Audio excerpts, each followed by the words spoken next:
O desaparecimento de Madeleine McCann, ocorrido em 3 de maio de 2007 na Praia da Luz, Portugal, ainda é considerado um dos mistérios criminais mais complexos e midiáticos da história contemporânea. Este primeiro tópico reconstrói, de forma minuciosa e investigativa, a noite em que tudo aconteceu, analisando falhas operacionais, contradições testemunhais, comportamentos suspeitos e elementos-chave que moldaram a primeira fase do caso, incluindo detalhes pouco conhecidos que mais tarde abriram caminho para investigações internacionais, entre elas, ramificações que chegariam ao Brasil. Por volta das 20h30, Kate e Gary McCann deixaram Madeleine, então com 3 anos, e os irmãos gêmeos Sean e Emily, de 2, dormindo no apartamento 5A do complexo Ocean Club. O casal se dirigiu ao restaurante Tapas Bar, localizado a aproximadamente 50 metros do local, onde se encontrariam com 3 casais de amigos. Segundo o grupo, eles adotaram um sistema de revezamento para vigiar as crianças, um ponto que, posteriormente, seria alvo de intensa crítica policial e debate público. Entre as 21h05 e 21h15, Gary McCann foi o primeiro a fazer a checagem. Ele afirmou ter visto Madeleine dormindo normalmente.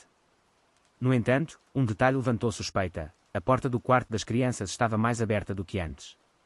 Gary atribuiu isso ao vento ou à movimentação das crianças e ignorou a discrepância. Às 21h30, Jane Tanner, amiga dos McCann, relatou ter visto um homem carregando uma criança no colo, envolta em um cobertor ou pijama claro. A descrição, no entanto, mudaria ao longo do tempo, criando debates sobre a credibilidade desse testemunho. Muitos especialistas afirmam que o trajeto indicado por Jane não coincidia com o percurso de Gary e um amigo, que conversavam na esquina no mesmo momento em que ela diz ter passado, levantando a possibilidade de que ela teria se enganado ou que o encontro jamais ocorreu da forma relatada. Às 22h, chegou o momento que mudaria tudo. Kate McCann entrou no apartamento e encontrou a porta do quarto escancarada, a janela aberta, a cortina balançando e, mais importante, Madeleine desaparecida. Segundo Kate, a cama onde a menina dormia parecia arrumada demais, como se alguém tivesse colocado deliberadamente a colcha de forma apressada para simular tranquilidade antes de puxar a criança para fora. A partir daí, o cenário se transformou em caos. Pessoas entraram e saíram livremente do apartamento antes da chegada da polícia, uma falha gravíssima que comprometera, para sempre, qualquer vestígio forense útil. Impressões digitais se misturaram, pegadas se perderam, objetos foram movidos e a janela, que poderia ter sido um ponto crítico da investigação, já não oferecia condições para análise adequada. Investigadores portugueses afirmariam, mais tarde, que a cena do crime foi arrasada em seus primeiros minutos, tornando quase impossível reconstituir eventos com precisão científica. A polícia portuguesa chegou oficialmente às 23h. Mas relatos de vizinhos apontam que a primeira patrulha demorou mais do que o esperado, e que não houve isolamento adequado do local. Uma busca inicial pelos arredores foi feita, porém limitada. Não houve bloqueio imediato das fronteiras portuguesas, nem um rastreio intenso nos carros e estradas próximas, falhas que, hoje, são consideradas devastadoras. Nas horas seguintes, com a mídia internacional chegando rapidamente, o caso ganhou fama global. Em poucas horas, Madeleine deixou de ser apenas uma criança desaparecida, tornou-se um símbolo internacional de falhas policiais, teorias contraditórias e expectativa pública. Era o início de uma investigação que atravessaria fronteiras, alcançaria mais de 190 países, e, surpreendentemente, teria ligações e desdobramentos até mesmo no Brasil, tanto por suspeitos que passaram pelo país quanto por testemunhos brasileiros investigados pela Polícia Internacional. Este é o ponto de partida de um dos casos mais controversos da história moderna, um desaparecimento que, até hoje, desafia investigadores experientes e inspira debates sobre manipulação de evidências, erros policiais, interesses políticos e o impacto da mídia na construção de narrativas. As primeiras contradições, falhas policiais e o avanço desordenado da mídia internacional. Quando as primeiras horas do desaparecimento de Madeleine McCann se transformaram em dias, a investigação deu sinais claros de desorganização, falta de preparo técnico e um conflito crescente entre a polícia portuguesa, os pais de Madeleine e a imprensa internacional. Este tópico aprofunda, com olhar investigativo e jornalístico, as inconsistências que surgiram nesse período inicial, inconsistências que influenciariam profundamente o rumo do caso, gerariam suspeitas sobre diversos envolvidos e abririam caminho para a internacionalização da investigação, incluindo seus futuros desdobramentos no Brasil. Logo no primeiro dia após o desaparecimento, tanto as autoridades portuguesas quanto a família McCann forneceram relatos que, posteriormente, se mostrariam contraditórios. A checagem constante das crianças, defendida pelos McCann como um sistema de vigilância cuidadoso, foi considerada insuficiente por especialistas. Além disso, o intervalo entre as visitas variava dependendo de quem contava a história, criando dúvidas sobre o que realmente havia sido observado naquela noite. Um dos primeiros grandes choques ocorreu quando a polícia portuguesa, especialmente a polícia judiciária, passou a desconfiar da narrativa dos pais.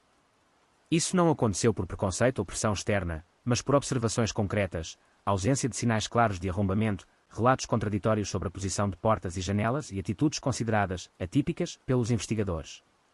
Por exemplo, Kate McCann admitiu que, ao encontrar a filha desaparecida, correu de volta ao restaurante gritando: "Eles a levaram." Frase que muitos interpretaram como uma certeza precoce e específica demais para alguém em estado de choque. Gary, por sua vez, demonstrava calma excessiva em alguns momentos e nervosismo extremo em outros. Enquanto isso, a mídia britânica, muito mais agressiva e sensacionalista do que a portuguesa, transformou a Praia da Luz em um verdadeiro campo de batalha jornalística. Repórteres repetiam informações não confirmadas, pressionavam testemunhas, vazavam documentos e criavam teorias quase diariamente. A pressão pública sobre a polícia portuguesa se tornou avassaladora, com manchetes acusando os investigadores de lentidão, incompetência e até negligência. O resultado desse conflito foi catastrófico. Em vez de trabalharem como aliados, polícia e família começaram a se tratar como adversários. Os McCann contrataram empresas privadas de relações públicas, porta-vozes e até detetives particulares, uma prática que, embora compreensível, acabou atrapalhando o controle da narrativa investigativa. Cada movimento dos pais era escrutinado pela imprensa, e cada falha policial era amplificada até se transformar em escândalo internacional. A polícia judiciária, pressionada, tentou retomar o controle por meio de análises forenses e reconstituições. No entanto, a cena do crime agora contaminada limitava qualquer conclusão confiável. O uso dos cães farejadores Ed e Kiela, treinados para detectar cheiro de sangue e odor de cadáver, complicou ainda mais o panorama. Os cães indicaram pontos de possível interesse no apartamento e no carro alugado pelos McCann semanas depois. Esses sinais nunca resultaram em provas conclusivas, mas alimentaram, de forma explosiva, teorias de envolvimento da família. Essa tensão culminou em setembro de 2007, quando Kate e Gary McCann foram formalmente declarados arguidos, suspeitos oficiais. A decisão dividiu o público, uma parte acreditava que a polícia havia encontrado inconsistências importantes, outra enxergava xenofobia, erro investigativo e uma tentativa desesperada de encerrar o caso com um culpado fácil. No entanto, em vez de esclarecer o mistério, a nomeação dos McCann como suspeitos gerou ainda mais ruído. O caso passou a ser atravessado por forças políticas, tanto em Portugal quanto no Reino Unido. Diplomatas britânicos acompanharam de perto cada desdobramento, aumentando ainda mais a pressão sobre as autoridades portuguesas, que já enfrentavam críticas internas por outros casos de desaparecimento mal resolvidos. A essa altura, o caso já havia ultrapassado as fronteiras da Europa. Possíveis avistamentos de Madeleine surgiam em diversos países: Marrocos, Espanha, Holanda, Malta e até no Brasil. A Polícia Federal Brasileira, a Interpol e autoridades de fronteira chegaram a investigar relatos envolvendo turistas, homens misteriosos e até supostos sequestradores internacionais, inserindo o Brasil em um mapa global de pistas, muitas delas falsas, mas algumas jamais totalmente descartadas. O cenário estava montado, uma investigação perdida entre contradições, erros metodológicos e uma cobertura midiática voraz. O caso, já internacionalizado, se tornaria um dos maiores quebra-cabeças jurídicos e policiais do século XXI. As pistas que atravessaram o oceano, o papel da PF e os bastidores da investigação no Brasil. 600, 700 palavras, versão longa, investigativa, detalhada e jornalística. Quando a notícia de que uma possível pista brasileira poderia estar ligada ao desaparecimento de Madeleine McCann chegou às autoridades nacionais, o caso imediatamente deixou de ser apenas um drama europeu para se tornar um enigma internacional. A Polícia Federal sabia que não se tratava de um simples pedido de cooperação, era o caso mais comentado do planeta na época, cercado por pressão midiática, política e emocional. Tudo o que viesse do Brasil precisava ser tratado com extremo rigor, discrição e precisão. E foi exatamente isso que aconteceu. O ponto de partida dessa conexão surgiu com relatos recebidos por meio da Interpol e por telefonemas anónimos, que apontavam que uma criança semelhante a Madeleine teria sido vista em diversas cidades brasileiras. Algumas ocorrências mencionavam supermercados, shoppings e até rodoviárias, sempre descrevendo uma menina loira, pequena e aparentemente estrangeira acompanhada por adultos que pareciam nervosos ou desconfortáveis. Muitas dessas denúncias não tinham consistência, mas havia uma linha tênue entre o improvável e o que poderia ser a chave do mistério que o mundo inteiro tentava decifrar. A investigação ganhou força quando uma das denúncias descreveu detalhes que coincidiam com traços marcantes de Madeleine, um sinal no olho direito e um comportamento retraído. A PF, então, montou discretamente equipes em aeroportos, fronteiras e centros urbanos estratégicos. A ordem era clara: verificar tudo, descartar rápido, mas sem deixar lacunas. O trabalho não era glamouroso, envolvia horas analisando gravações de câmaras de segurança, depoimentos inconsistentes e inúmeras fotografias enviadas por cidadãos que acreditavam ter visto a menina. Paralelamente, agentes brasileiros passaram a acompanhar diretamente trocas de informações com a Scotland Yard. A cooperação era intensa, embora cercada de cautela. Para os britânicos, Cada pista vinda do Brasil representava tanto uma esperança renovada quanto um risco de falsa expectativa.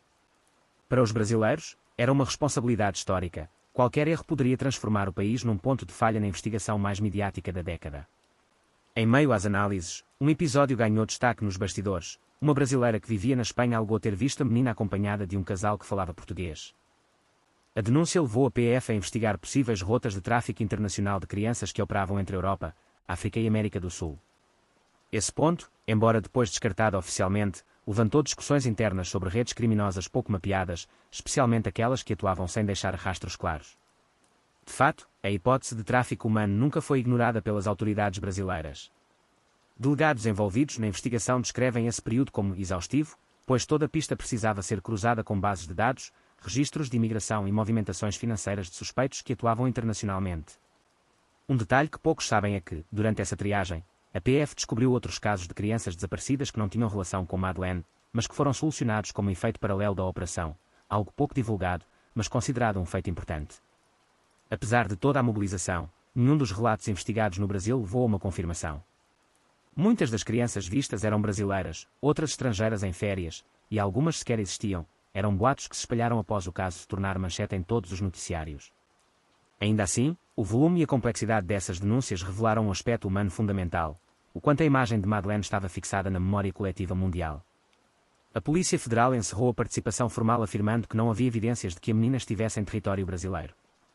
Porém, nos bastidores, agentes relatam que o caso permanece como uma das investigações mais meticulosas e delicadas já conduzidas pela instituição.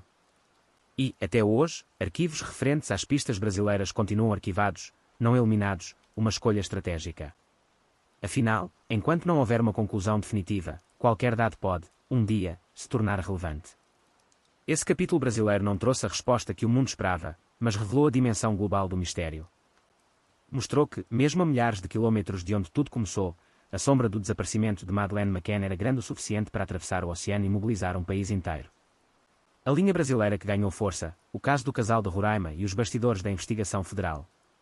Quando as autoridades portuguesas enviaram um alerta internacional citando a possibilidade, mesmo que remota, de que Madeleine McCann pudesse ter sido levada para a América do Sul, muitos países arquivaram a hipótese rapidamente.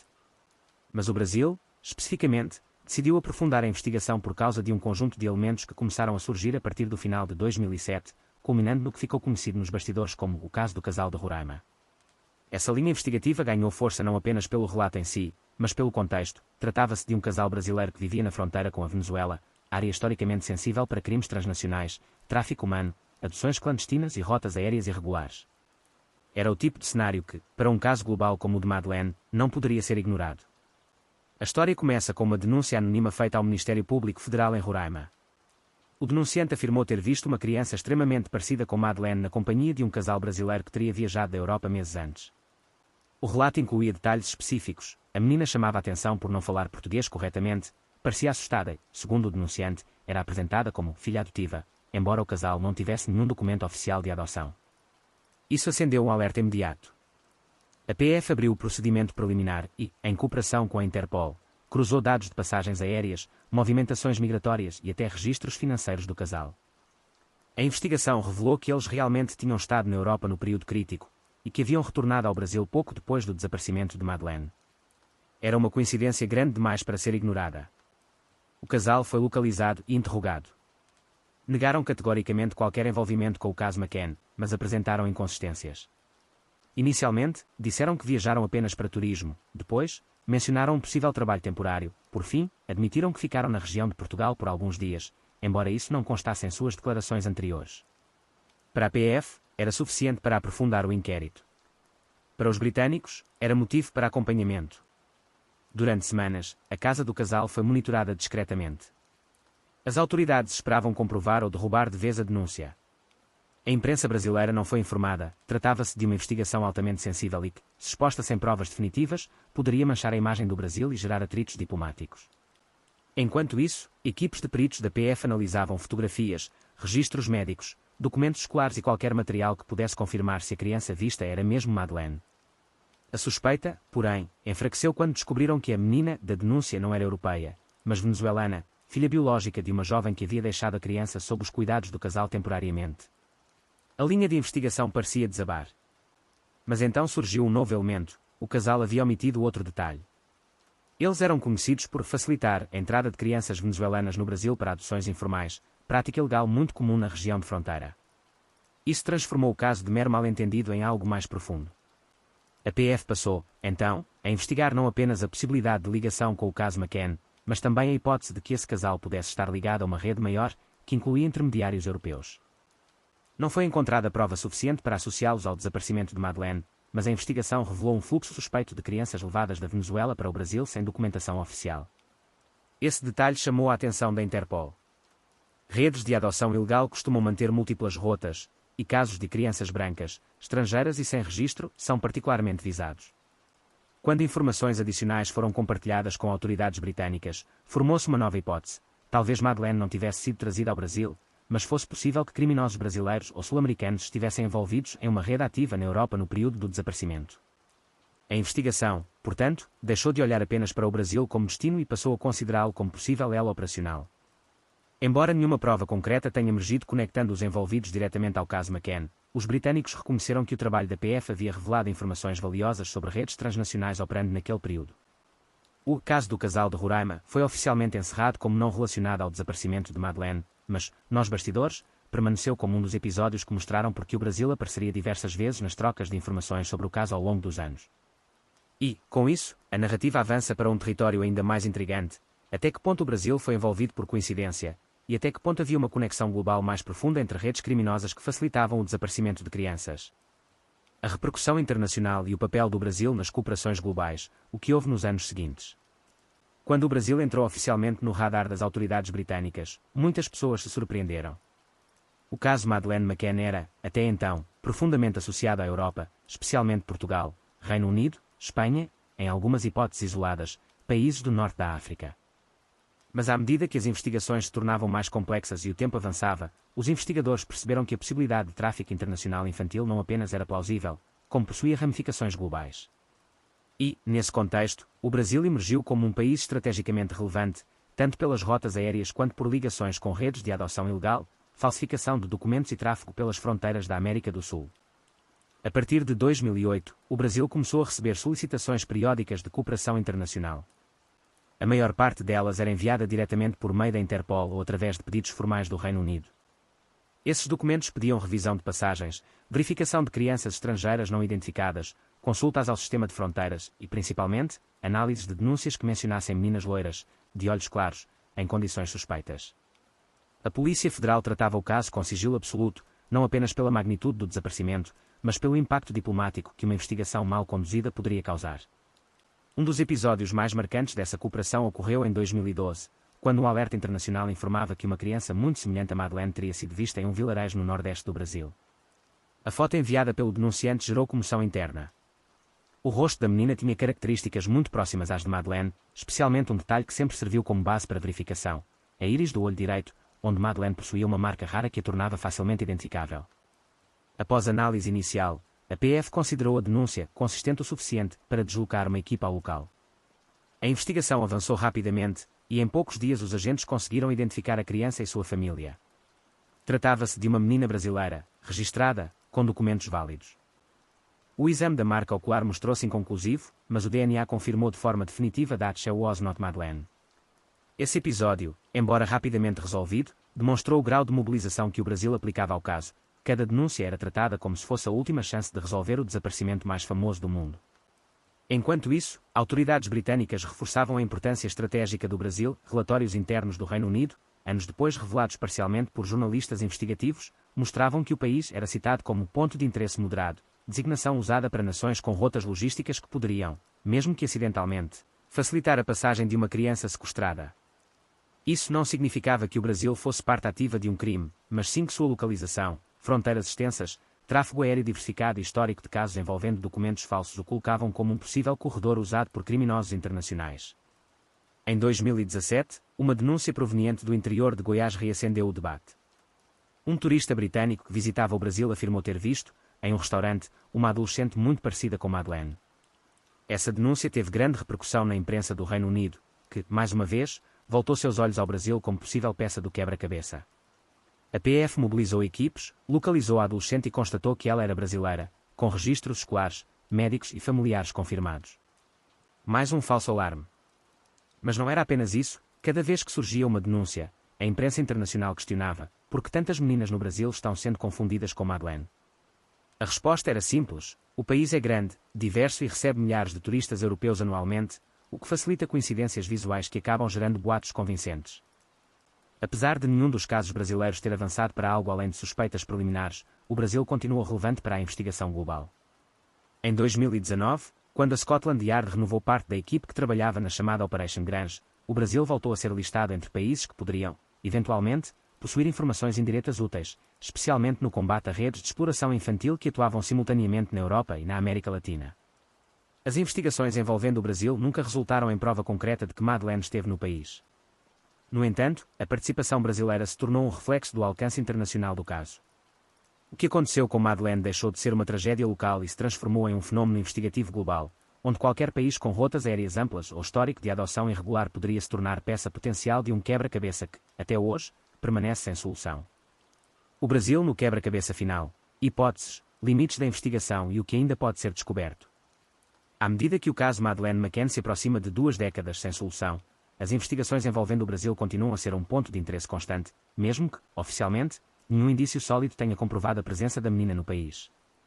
Mas para compreender por que o Brasil permanece como uma peça possível nesse quebra-cabeça internacional, é preciso analisar não apenas as denúncias e cooperações já realizadas, mas também o que elas revelam sobre os desafios globais enfrentados por casos de desaparecimento infantil em larga escala. O Brasil entrou definitivamente no radar internacional não apenas por causa das denúncias em si, mas pela estrutura vasta e complexa de circulação de pessoas que existe em seu território. Com fronteiras extensas, aeroportos internacionais conectados diretamente à Europa e histórico de atuação de redes criminosas transnacionais, algumas ligadas ao tráfico humano, outras à falsificação de documentos, o país, mesmo sem ter relação direta com o desaparecimento original em Portugal, tornou-se plausível dentro de um cenário investigativo mais amplo. Nos bastidores, investigadores britânicos e portugueses reconheciam que, se Madeleine tivesse sido levada para fora da Europa, países como Brasil, Venezuela e Marrocos seriam destinos possíveis, principalmente devido à facilidade de ocultação proporcionada pela grande diversidade populacional. Ao mesmo tempo, o Brasil lidava com limitações práticas que afetavam sua capacidade de investigar profundamente todas as denúncias. A Polícia Federal, apesar de altamente treinada, não podia simplesmente investigar qualquer criança loira do país, isso exigiria recursos ilimitados e causaria pânico social. Assim, os agentes brasileiros precisavam equilibrar responsabilidade, sigilo, pragmatismo e precisão técnica. Esse equilíbrio, embora necessário, também limitou algumas linhas de investigação que, em outros países menores, talvez fossem exploradas de maneira mais agressiva. Outro fator importante diz respeito ao tempo. Muitas denúncias envolvendo crianças parecidas com Madeleine surgiram anos depois do desaparecimento original. Isso significa que a menina, caso estivesse viva, estaria fisicamente diferente, transformada pelo crescimento natural. Essa mudança complicava qualquer verificação visual, exigindo técnicas mais avançadas, como exames de DNA, reconhecimento facial projetado e investigações aprofundadas sobre históricos familiares. Na prática, cada denúncia no Brasil exigia um pequeno protocolo internacional, o que retardava a apuração e diminuía a possibilidade de identificação rápida. Também é preciso considerar que o Brasil participou das investigações dentro de um contexto diplomático sensível. O caso Madeleine se tornou um dos maiores fenômenos midiáticos da história moderna, gerando pressões políticas, sociais e psicológicas para todos os países envolvidos. Assim, cada comunicação entre Brasil e Reino Unido precisava ser precisa, cuidadosa e baseada em provas técnicas para evitar tensões ou interpretações equivocadas. Esse cuidado, embora necessário, diminuía a velocidade das trocas de informações e tornava o processo mais burocrático. Mas apesar de todas essas limitações, especialistas internacionais afirmam que o Brasil continua tendo um papel potencial no desfecho do caso. Não porque haja evidências de que Madeleine esteve aqui, mas porque o país pode ter, ainda que indiretamente, dados ou registros arquivados que, no futuro, podem se conectar a novas descobertas feitas em outros países. Isso ocorre porque investigações internacionais raramente se encerram na primeira análise. Documentos silenciosos, relatórios arquivados, denúncias esquecidas ou exames inconclusivos podem adquirir novo significado quando cruzados com tecnologias modernas ou com informações recém-descobertas por autoridades estrangeiras. Nos últimos anos, avanços tecnológicos como análise de DNA ampliada, sistemas internacionais de biometria, inteligência artificial para reconstrução facial e softwares de rastreamento de histórico digital têm permitido revisitar arquivos antigos com novas lentes. Isso abre a possibilidade de que denúncias brasileiras, antes encerradas por falta de informação, sejam reavaliadas futuramente com métodos mais sofisticados. Investigações dessa magnitude nunca terminam, elas apenas aguardam a peça correta surgir para transformar possibilidades em certezas. Além disso, é importante lembrar que o caso Madeleine se tornou um símbolo global da vulnerabilidade infantil e da falha institucional que permite que crianças desapareçam sem deixar rastros. Nesse sentido, a participação do Brasil também teve um papel pedagógico e diplomático. Cada investigação conduzida aqui serviu como alerta sobre a importância de sistemas mais rápidos, protocolos mais integrados e redes internacionais de cooperação que funcionem com agilidade, transparência e tecnologia avançada. Hoje, mesmo sem provas de que Madeleine passou pelo Brasil, a pergunta permanece: e se alguma pista relevante estiver arquivada em solo brasileiro, aguardando apenas o momento certo para emergir? É essa possibilidade, remota, mas real, que mantém o Brasil como parte desse mistério que ainda mobiliza governos, jornalistas, policiais e famílias em todo o mundo. No fim, o Brasil ocupa um lugar singular no caso McCann, não como protagonista, mas como peça potencial em um tabuleiro global marcado por incertezas, esperanças e uma busca que transcende fronteiras. Enquanto novas tecnologias surgem e investigações internacionais ganham fôlego, o país ainda pode, algum dia, ter papel decisivo no desfecho do desaparecimento que chocou o planeta e que, até hoje, continua sem respostas definitivas.